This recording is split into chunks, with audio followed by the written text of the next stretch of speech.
This is an exercise to address strengthening some of the support muscles for the pelvis and therefore the pelvic floor as well. And it's also going to add a little bit of pelvic floor strengthening and linking it to the breath, which can start to develop some awareness of the pelvic floor if you're just starting into a journey of getting some strengthening going on. This may be a little bit more nuanced, so play around with it for a while and see what happens. What you'll need for this is either a yoga block or a small Pilates ball. I like to use the yoga block because it's less squishy. And then some sort of belt. If you're using a resistance band that's got some give, just make sure you've got one of the stronger ones. Again, I prefer like a yoga belt because it doesn't have give, and this is more of a stabilizing exercise, and we don't really want big movements. So put a loop in your strap, and it can be, a little bit small, but you want to make sure you can get it over your legs and come onto your back. All right.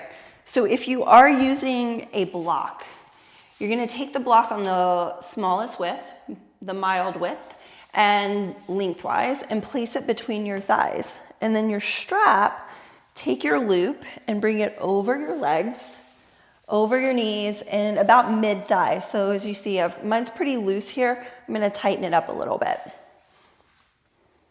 And just make sure that it's not cutting off circulation. That's not necessary, but a little snugness.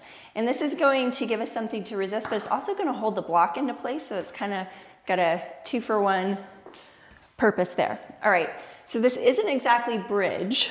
Don't worry about how high you get your hips. We're not really going for the back bend. We're just trying to find the lift. So for some of us, the block is going to keep us from being able to take our feet hip width apart. It's going to be a little bit more narrow. For some of us, it may be a little bit wider. So just find a good kind of relaxed placement of your feet. Check that your feet are parallel if you need to get up and look. And then I don't want my feet really close to the hips because it's going to put a little too much pressure in the knees, and I want to be working more on focusing on the glutes. So I'm going to have my feet a little bit away from the hips. And then arms can rest beside you, but walk your shoulder blades in a little bit so that you've got some support for the neck. You don't want to be putting weight on the neck in this movement. All right, so from here, just lift your hips up. And again, it doesn't have to be much. We're not going for bridge, but in the case of y'all being able to see what I'm doing, I'm going to lift my hips a little higher. And then once I'm here, I'm going to squeeze the block with my legs, trying to keep my feet really firmly planted and drag the feet isometrically towards my shoulders. Then press out against the strap. Try not to let the knees wing wide. So if you've made it too loose, your knees may go too far over to the side. So maybe tighten up the strap a little bit, but press out into the strap. And then come back to neutral and lower your hips down. So that's essentially the movement. And now we're gonna link it with the breath. So I like to inhale when I lift my hips up for bridge, just kind of a habit. If you tend to exhale when you do that, follow your breath. So let's lift the hips up. I'm inhaling. Get your arms set. And now, as you inhale, take your legs and press them out into the strap.